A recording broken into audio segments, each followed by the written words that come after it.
Everyone welcome back. અને આજે આપણે ઇન્ટરવ્યુની જે સિરીઝ છે એમાં આપણે આજે 7th સેશન પર જઈએ છીએ. ફાઇનલી આપણે તમને જે બેકગ્રાઉન્ડ વર્ક મેં પ્રિપેર કરાયું એના પરથી આપણે હવે એક્ઝેક્ટ ઇન્ટરવ્યુના દિવસે તમારે શું કરવું અને એના માટેની તમારી અલ્ટિમેટ નોટ અને તમારી પ્રિપરેશનમાં કઈ કઈ વસ્તુઓ સાથે તમારે મેક્સિમમ હું આટલું કરીને તૈયાર કરીને ગયો હતો, right? So maybe I can suggest the same. Core component મેં તમને ઓલરેડી સેપરેટલી તૈયાર કરાવેલા છે અલગ અલગ સેશન્સમાં. આજે હવે બધાને લિનિયર કરીશું અને દરેક વસ્તુમાં દરેક એલિમેન્ટ્સમાં તમારે શું કરવું એના પર એક કામ કરીશું. આજે પાર્ટ 1 રહેશે because the topic is going to be a very large one. So બધી વસ્તુ તો આજે કવર થવાની કોઈ સંભાવના નથી. અલ્ટિમેટલી તમે સમજો કે ઇન્ટરવ્યુની પ્રોસેસ કેવી હશે. ઇન્ટરવ્યુના દિવસે તમે જશો અને અગાઉ પણ મેં સમજણ આપી છે, 2-3 લેવલે રેન્ડમાઇઝેશન થશે. તમારી સિક્વન્સ, તમારું ગ્રુપ, તમારો એમાં નંબર અને તમારું બોર્ડ, આ દરેક વસ્તુ ટોટલી રેન્ડમલી મળશે. ચીટ એલોકેશનથી થશે, મજા આવશે. અલ્ટિમેટલી આપણે આવી જઈએ છીએ ફાઇનલ કમ્પોનન્ટ કે જેને કહીએ આપણે interview or interaction or the D day. જે દિવસે તમારો ઇન્ટરવ્યુ છે આપણે હવેની પ્રોસેસ થોડી ધીમે ધીમે કરીશું. ધીમે ધીમે પ્રોફાઇલિંગની ડેપ્થમાં જઈશું અને જે પણ લોકો ગ્રુપમાં છે પ્લીઝ એ લોકો પોતાની આખી પ્રોફાઇલ ને બધું પ્રોપરલી અપલોડ કરશે તો જ તમારું એનાલિસિસ બાજુ આગળ વધે. Otherwise I will not be able to analyse or help you out. તમે જનરલ એડવાઇસ પરથી તમારી રીતે જાતે વર્ક કરી લેજો, right? But specific profiling can not, જો તમે રિસ્પોન્ડ નથી કર્યો, મારી જોડે જો ઇન્ફોર્મેશન નથી તો હું એના વગર કામ નહીં કરી શકું. કરેક્ટ? ચલો, તો આપણે આજે પહેલું સ્ટેપ પર જઈએ કે તમે ઇન્ટરવ્યુ હોલ છે એનું મેં ટોપ વ્યૂ આપ્યું છે, બરાબર? પ્લાન આપણો. સો ઉપરથી જુઓ તો આ દરવાજો હશે, મોટું રાઉન્ડ ટેબલ હશે, અરાઉન્ડ અહીંયા ચેરપર્સન સાહેબ હશે. અહીંયા તમે એન્ટર થશો અને મોરલેસ 10-15 સ્ટેપ્સની અંદર તમને તમારી જ્યાં બેસવાની ડેસ્ટિની જગ્યા છે ત્યાં તમે બેસશો. સાથે 2-3 પેનલ મેમ્બરશ્રીઓ હશે, ઘણા વિઝિટિંગ મેમ્બરશ્રીઓ પણ હશે અને they will have there assigned Rolls and duties. Chairman person will have a tablet, બરાબર? મોસ્ટલી મેં જે જોયું એ પ્રમાણે સાહેબશ્રી પાસે એક ટેબ્લેટ હશે અને જેમાં તમારો એક રેન્ડમ કોડ હશે. તમે તમારું પોતાનું નામ નહીં બોલો. So your code will be XAB suppose. So તમે જઈને કહેશો કે what is your introduction, right? તમે એન્ટ્રી કરશો. ઓલવેઝ રિમેમ્બર 30-40% તમારું સિલેક્શન અથવા તો તમારો વિશેનો ઓપિનિયન, એટલીસ્ટ પ્રાઇમરી ઓપિનિયન તો તમે જેવા હોલમાં જે રીતે એન્ટર થાવ છો અને તમારી ચેર સુધી બેસો છો ત્યાં સુધીમાં એકાદ સાહેબશ્રીઓ એવા હશે કે જે તમારું આખું બોડી લેંગ્વેજ, તમારું એટાયર, તમારો કોન્ફિડન્સ બધું ઓબ્ઝર્વેશનમાં લેશે. ઘણા આજે અધિકારીશ્રીઓ મેં કીધા, બરાબર, ઓનરેબલ આપણા પેનલ મેમ્બર્સ, એ લોકોમાંથી એ લોકો હ્યુમન બિહેવિયર અને ઓબ્ઝર્વેશન્સમાં બહુ જ એક્સપર્ટ હશે. So they will be having a keen observation. તમે ક્યાંય બ્લફ કરશો કે દોઢા થશો કે ઓનેસ્ટલી બોલશો, દે વિલ નો. ઠીક છે? Then so first part is your introduction. Now introduction is, તમને બેસશો એટલે તમને કહેશે કે ઓકે, તમારે પરમિશન માંગવાની કે hello sir, may I come please. તમને કહેશે yes please come in, take a seat. Generally તમને આ ગુજરાતી ઇંગ્લિશ જે પણ ભાષામાં કહેશે, બરાબર? મારો ઓપિનિયન મેં પહેલા પણ કીધો છે, જે ભાષામાં પ્રશ્ન પૂછવામાં આવે એ ભાષામાં જવાબ આપવો, બરાબર? કોઈ ભાષાથી બહુ ફેર પડી જતો નથી, પણ હા, જે ભાષામાં તમે કમ્ફર્ટેબલ હોવ એ ભાષામાં તમારે આપવું. ઇન્ટ્રોડક્શનમાં તમે શું કહેશો? This is very very important. કારણ કે ઇન્ટ્રોડક્શન બહુ લાંબુ પણ ન હોવું જોઈએ, ઇન્ટ્રોડક્શન બહુ શોર્ટ પણ ના હોવું જોઈએ. લાંબુ હશે તો એ લોકો કંટાળી જશે અને મે બી તમે તમારા ઇન્ટ્રોડક્શનમાંથી, મેં જોયું છે અરાઉન્ડ 50% ઇન્ટરવ્યુની દિશા તમારા ઇન્ટ્રોડક્શનથી ડિસાઇડ થાય છે. So you have to be very careful what you speak in your introduction. So of course you can not say કે ભાઈ મારું નામ શું છે, તો you will say hello sir, my name is XAB, બરાબર? પછી તમે તમારું સિમ્પલ એજ્યુકેશનલ બેકગ્રાઉન્ડ કહો. અહીંયા કોઈ જ રીઝન કંઈ જ નથી આપવાનું. જો હંમેશા ઇન્ટરવ્યુમાં યાદ રાખવાનું, જે વસ્તુ પૂછવામાં આવે, જેટલી ડિટેલમાં પૂછવામાં આવે એટલી જ ડિટેલમાં જવાબ આપવાનો. તમને લાગે તો કોઈ વસ્તુને વધારે ઇલાબરેટ કરવી છે તો પરમિશન માગી લેવાની. Sir can I elaborate, madam can I elaborate, એમની ડ્યુ પરમિશન પછી જ એના પર કથા કરવી. ઠીક છે? તો તમારું એજ્યુકેશનલ બેકગ્રાઉન્ડ તમે જણાવો, બરાબર? આ વસ્તુ ભલે એટલી સિમ્પલ લાગે, ઘણીવાર ત્યાં જઈને માહોલ એવો હોય કે ગભરાઈ જવાય. So you have to tell your bachelor's degree, you have to tell your master's degree, that's simple. PhD કરતા હોય એ પણ કહી શકો. પણ જે પણ તમારું એજ્યુકેશનલ બેકગ્રાઉન્ડ છે બહુ સારી ભાષામાં કરો. એજ્યુકેશન બેકગ્રાઉન્ડમાં તમે મારા હિસાબે સિટી મેન્શન કરી શકો બને ત્યાં સુધી, અથવા તો યુનિવર્સિટી મેન્શન કરી શકો. કોઈ પર્ટિક્યુલર કોલેજ કે એ બધા નામ લેવા નહીં, કારણ કે એક ગાઈડલાઇન્સ આપણને એ પણ છે કે ઓળખ થતી થાય એવો કોઈ પણ વ્યવહાર આપણા દ્વારા થવો જોઈએ નહીં. રાઈટ. તમને પાસ આઉટ યર પૂછી શકે, બરાબર, જેમ કે મારું હતું 2007. So you to be prepared with these basic things. જેવું તમે આ એડિશનલ ઇન્ફોર્મેશન બોલશો એટલે એમના મગજમાં સીધી ગણતરી થઈ જશે, આ વ્યક્તિ આ વખતનું પાસ આઉટ છે, આટલાથી આટલા ટાઈમ શું કર્યું, એનો નેક્સ્ટ સવાલ રેડી થઈ જશે. સમજાય છે? So you are giving the feedback, you are giving the hints on the basis of which your questions will be asked. તમે જો ઈચ્છતા હો, તમારું જો જસ્ટિફિકેશન રેડી હોય કે ભાઈ તમે 2007માં ગ્રેજ્યુએશન કર્યું હતું, તમે 2020માં ઇન્ટરવ્યુ આપવા બેઠા છો, તો Y there is so much delay? So then you should have reasons. And that's where you will have to tell what is your second part. Sir, મારું એજ્યુકેશન XYZ, મારું એન્જિનિયર ઈસી છે, ત્યારબાદ મેં MBA આમાં કર્યું છે સૌરાષ્ટ્ર યુનિવર્સિટીથી.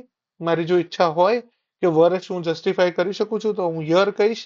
નહીં ઈચ્છા હોય અથવા તો અધરવાઇઝ એ લોકો સ્પેસિફિક પૂછે પછી આપણી જોડે ચોઈસ નથી. દેન તમને પૈસે વર્ક ઓર જોબ એક્સપિરિયન્સ, તો તમારે અહીંયા કહેવાનું કે sir I work in this. અને વધુમાં વધુ જો તમને પૂછે તો તમારે કેવું હોય તો આઈ ડુ નોટ સે કે આ કેવું જોઈએ, પણ ઘણીવાર પૂછવામાં આવે તો તમારે તમારું ડિસ્ટ્રિક્ટ કે રીજન કહી શકાય, તમે સૌરાષ્ટ્રના કે તમે જુનાગઢના કે આ રીતે. But I think that is also a kind of thing which is hit and miss. ના કહો તો પણ ચાલે, બરાબર. અને ઘણીવાર એવું હોય છે optional. Again I am not recommending, this is essential. Depending on પરિસ્થિતિ તમારે જજ કરવાનું. પણ ઘણીવાર હોબીઝ, બરાબર, અથવા તો what you like and do not like, બરાબર, આ વસ્તુ ત્યારે જ બોલવી જ્યારે તમે બહુ શ્યોર હોવ, આ કમ્પોનન્ટને તમે બહુ ડિટેલમાં પ્રિપેર કર્યો હોય તો અને તો જ. રાઈટ. આને આપણે પ્રિપેર કરીશું અલગથી. પણ ફોર ધ ટાઈમ બિંગ આ એક ઓપ્શનલ પાર્ટ ગણવો, બરાબર. જો તમને એવું લાગે કે પેનલ તમને રિલેક્સ થઈને ટાઈમ આપે છે તો તમે બોલજો. ઇન્ટ્રોડક્શન મે બી 30, 40, 50 સેકન્ડ્સની અંદર મેક્સિમમ રેપઅપ થઈ જવું જોઈએ. 30 સેકન્ડ ઇઝ ઓલ્સો ઓકે. 30, 40 સેકન્ડ્સમાં તમારું પતી જવું જોઈએ. ટોન, અવાજ શાંતિથી, સ્પષ્ટ રીતે. હવે મેં આગળ તમને આપ્યું હતું કે આ એક સવાલ તમે ફોર્મ ભરતી વખતે પણ પૂછ્યો હશે, this is one of the most core component. તમારે કેમ સિવિલ સર્વિસ જોઈન કરવી છે? તમારા જેન્યુઇન રીઝન આપજો. ઘણા કારણો સારા લાગે પણ કોઈને ગળે ના ઉતરે ને, ઘણા કારણો સાચા હોય કે જે બોલી ના શકાય, બરાબર. બહુ સારા જવાબો બી આપવા નહીં કે એને ખબર પડી જાય કે રામ ભગવાનનો અવતાર છે, મર્યાદા પુરુષોત્તમ અમને અહીંયા જ જોવા મળી ગયા. અને બહુ સાચા જવાબ બી આપવા નહીં કે બોસ આપણે તો પૈસા છાપવા આવ્યા. હોવો જ ન જોઈએ ગોલ. બટ ઇવન અધરવાઇઝ તમારા આન્સર્સ એક વચ્ચેના બેલેન્સને એસ્ટાબ્લિશ કરતા હોય એ ડાયરેક્શનના હોવા જોઈએ. Is this okay? સો તમારા રીઝન્સ તમારી જોડે બહુ ક્લિયર હોવા જોઈએ, બરાબર. વોટ આર ધી એક્સેપ્ટેબલ અને અનએક્સેપ્ટેબલ રીઝન્સ તમે લખશો. આ બધા હવે હું તમને તમારી કમ્બાઇન્ડ પ્રોફાઇલ બનાવવાનું કામ આપું છું. એટલીસ્ટ 5 ડેઝમાં તમે 3 to 5 ડેઝમાં કરજો, unless there is an urgency કે ભાઈ હવે ઇન્ટરવ્યુનું શેડ્યુલ આવી જાય છે. અધરવાઇઝ હવે આપણે ફાઇનલ ડિસિઝન બાજુ આગળ વધી રહ્યા છીએ. સો પાર્ટ 1માં હું તમને અત્યારે કહી દઈશ, પાર્ટ 2નો જ્યારે પણ ટાઈમ મળશે તો આના પછી પણ તમારે કેટલાક ક્વેશ્ચન્સ અને પ્રોફાઇલ રેડી રાખવાની એ પણ તમને કહી દઈશ. આ બધું જ તમારે એક સિંગલ નોટમાં બનાવી, પાર્ટ 1 અને 2ની સિંગલ જ એક બનાવશું આપણે નોટ, અને એને તમારે પીડીએફમાં અપલોડ કરવાની રહેશે on the link I will provide. ઠીક છે? એના બેઝ પર હું તમારું 1 to 1 સ્ક્રુટિની અને તમારા રીઝન્સની ચર્ચાઓ કરીશ, બરાબર. ઠીક છે? સો તમારી જોડે રીઝન્સ હોવા જોઈએ. હું અત્યારે રીઝન્સ એટલા માટે નથી કહેતો because otherwise it will be biased one. તમે પછી આનું આ લખવા જશો. પણ તમારા પોતાના કારણો હોવા જોઈએ, કારણો જસ્ટિફાઈડ હોવા જોઈએ. ઘણીવાર એ પણ જોવામાં આવે છે કે ઇન્ટરવ્યુમાં એ પૂછવામાં આવે કે તમે ભાઈ કઈ પોસ્ટ જોઈન કરવા ઈચ્છો છો, બરાબર. તમે કહેશો છે ડીવાયએસપી, તમે કહેશો એસિસ્ટન્ટ કમિશનર, તમે કહેશો ડીસી. તો બીજો જ સવાલ આવશે કેમ, વાય ધીસ કોલાવરી. ઠીક છે? So you have two justify. આના પણ કારણો તમારા રેડી હોવા જોઈએ. સો if this is question number 2, this is point number 2A. ઠીક છે? આ ક્વેશ્ચન પણ તમારે પ્રિપેર રાખવાનો કે તમારી પ્રાયોરિટી, મોસ્ટ પ્રાયોર જોબ કઈ છે અને વધુમાં વધુ ટોપ 3 જોબ્સનું તમે તૈયાર કરજો. ઠીક છે, મારે પહેલા એસી બનવું છે કારણ કે 1 2 3, મારે પહેલા ડીસી બનવું છે કારણ કે 1 2 3, મારે પહેલા ડીવાયએસપી બનવું છે કારણ કે 1 2 3. એટલીસ્ટ 3 4 કારણો રાખજો, અને કારણો એવા નહીં કે જેનેરિક હોય, બહુ જેનેરિક કારણો બી નહીં રાખવા, પણ થોડા ઘણા પર્સનલ હોય, એન્ડ યેટ એમાં થોડું તમારી પર્સનાલિટીનો, તમારી અંદરની સિમ્પથી, એમ્પથી, કમ્પેશન અને એક સોશિયલ ચેન્જ વાળો એટીટ્યુડ દેખાતો હોય એવા કારણો બનાવજો. It looks very simple to speak, but તમે જયારે આવા કારણોને શબ્દોમાં કન્વર્ટ કરવા જશો ત્યારે બહુ બધું કન્ફ્યુઝન ઊભું થશે કે શું બોલવું, શું ના બોલવું, શું લખવું, શું ના લખવું. So be very careful about that. ઠીક છે. ધેન થર્ડ, બરાબર, હવે તમને ત્રીજું વસ્તુ પૂછશે. મેં તમારી જોડે એજ્યુકેશન પ્રોફાઇલ તૈયાર કરાવડી, વર્ક પ્રોફાઇલ કરાવડાવી. So third question which you have to prepare for, which is most likely one, is justify કે તમે અત્યાર સુધી, ફોર એક્ઝામ્પલ મારા કેસમાં એવું હતું કે I was a professor, then I was a court manager. So મને પૂછવામાં આવે કે ભાઈ તમે હવે કોર્ટ મેનેજરમાંથી અહીંયા કેમ આવવા ઈચ્છો છો, વાય ફ્રોમ એન્જિનિયરિંગ, તમારા એજ્યુકેશન બેકગ્રાઉન્ડ પરથી કેમ સિવિલ સર્વન્ટ આવું, તો એન્જિનિયર છું. એન્જિનિયર તો બધે જાય, પણ એવું કહેવાય થોડું, રાઈટ? સો એસેન્શિયલી તમારી જોડે દરેક જગ્યાએથી, કોઈ પણ જગ્યાએથી સિવિલ સર્વન્ટ આવા બધાના રીઝન, કારણો, રેશનાલે તમારે જસ્ટિફાય કરવા પડશે. ઠીક છે. આની અંદર આન્સર્સમાં તમને હિન્ટ આપું, તમારે તમારી સુટેબિલિટી બતાવવાની કે આ વસ્તુ તો થઈ ગઈ, પણ મને લાગે છે કે હું આ નહીં, પણ આ માટે સુટેબલ છું, રાઈટ? અને અહીંયા તમને તમારું સ્ટ્રેન્થ અને વીકનેસ મેં જે તૈયાર કરાવડી હતી એ હેલ્પફુલ થશે. સમજાય છે? The background work which you have prepared is now being used, that's why it was given to you. ઠીક છે. તમારું સેક્ટોરલ એનાલિસિસ હશે, તમે તમારા વર્ક પ્રોફાઇલની રિલેટેડ બધું સમજ્યા હશો, તો ત્યાંથી તમે અત્યારે અહીંયા એસ્ટાબ્લિશ કરી શકશો. પછી તમને એવું બી પૂછે કે નહીં, અમે તમને લઈએ તો અમને ગેઇન શું, અમારા ફાયદા શું, બરાબર?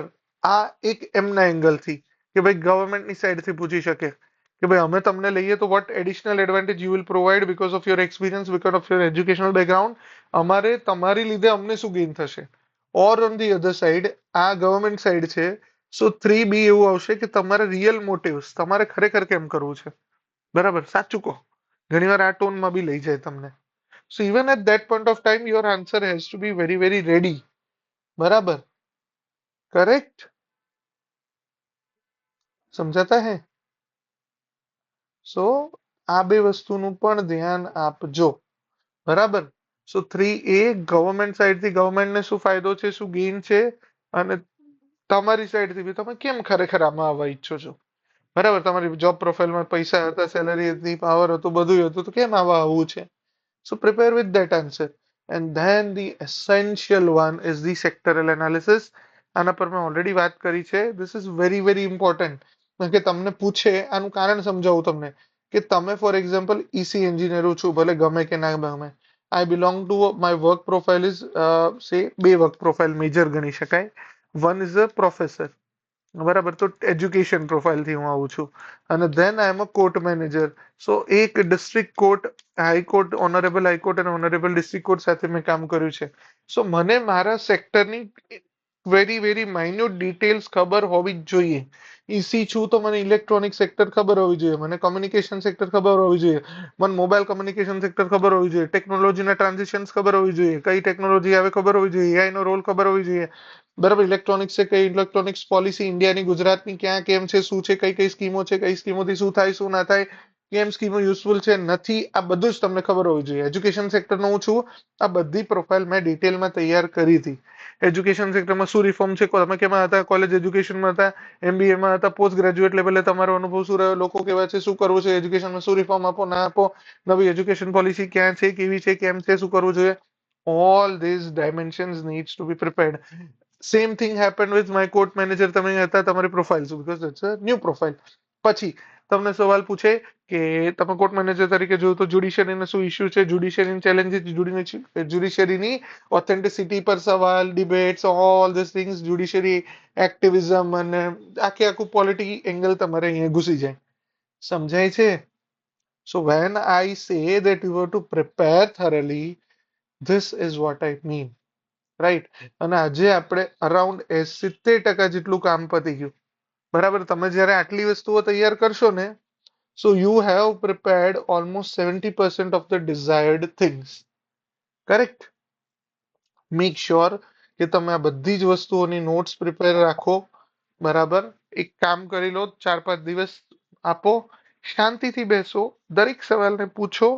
બરાબર? કારણ કે વસ્તુ જેટલી ઈઝી દેખાય છે, જેટલી સરળ છે, એ તમારા શબ્દોને જ્યારે હું કાઉન્ટર કરીશ ને ત્યારે તમને ખબર પડશે, ઓ માય ગોડ, અહીંયાથી તો બીજો ટ્રેપ થયો, અને ત્યાંથી બીજા એવા ક્વેશ્ચન બાજુ લઈ જઈશ જ્યાં તમે અનકમ્ફર્ટેબલ હશો. ઓલવેઝ રિમેમ્બર, ઇન્ટરવ્યુના ક્વેશ્ચન્સ મોટે ભાગે અમુક દિવસ સુધી એ લોકો જોડે પ્રી ડિફાઇન્ડ ક્વેશ્ચન્સ હોય, અને આઈ વિલ સે મેક્સિમમ 30 to 50 જેટલા ક્વેશ્ચન્સ છે એ પ્રી ડિફાઇન્ડ હોય. આ તો બહુ કહું છું એમ, ઘણીવાર એવું હોય કે એક પણ ક્વેશ્ચન ના હોય. બરાબર? Majority of questions depends on what you respond, how you respond, and each and every answer given by you becomes another question. બરાબર? The foundation lay કરશે. So you have to make sure how strategically, how logically, how honestly you answer. કેમ કે કદાચ ક્યાંક તમે prepare નહીં કર્યું હોય એવો પણ તમે જવાબ આપશો, પણ જો ઓનેસ્ટલી આપ્યો હશે તો એનો જવાબ એક્સટેમ્પોરમાં નીકળશે. Otherwise, the chances are high that you might end up doing some mistake, which is not advisable. ઠીક છે? So anyway, interview will be just an interaction, as I've always said. So try to visualize it. Now you are in the room. Now you are facing the situation. Now you are into that action seat. What you will do. ઠીક છે? સો hopefully આજનો જે આપણો brief session રહ્યો, જેમાં મેં તમને આખી સમજણ આપી, અને આ બધું મેં મારી નોટ્સમાંથી પ્રિપેર કરાવું છું, મેં જે રીતે બનાવ્યું હતું. મારી નોટ્સ વખતે મેં ઘણા બધા સાહેબશ્રીઓ, ઘણા બધા ગાઈડન્સના એવેન્યુઝ જોયા હતા, મારા અનુભવથી હું શીખ્યો હતો, અને બધા પરથી મેં મારી પ્રોફાઇલ બનાવેલી છે. સો મે બી 70, 80, 90% સુધી તમે ખાલી આટલું કરશો તો પણ સફિશિયન્ટ છે. 100% કરશો તો પણ સફિશિયન્ટ છે, કારણ કે બધું આવી જશે. બરાબર? I have repetitively said I am in not favor of any mock for multiple reasons. તો હું તો ના પાડું છું. સ્ટીલ તમારે ક્યાંય આપવા હોય, તમારે તમારી રીતે તૈયારી કરવી હોય તો તમે કરી શકો. બટ અધરવાઇઝ જો આપણે આપણી જર્ની ચાલુ રાખવી હશે તો મારું ગાઈડન્સ આ છે, આટલે સુધીના નોટ્સ પ્રિપેર કરો અને પછી આપણે આગળ ફરી મળીએ. ઓકે? સો હોપફુલી તમને મજા આવી હશે આપણા ડિસ્કશનમાં, અને ઘણું શીખવા મળ્યું હશે. So with this, we conclude today's session. So keep learning, keep enjoying. Bye bye. Take care.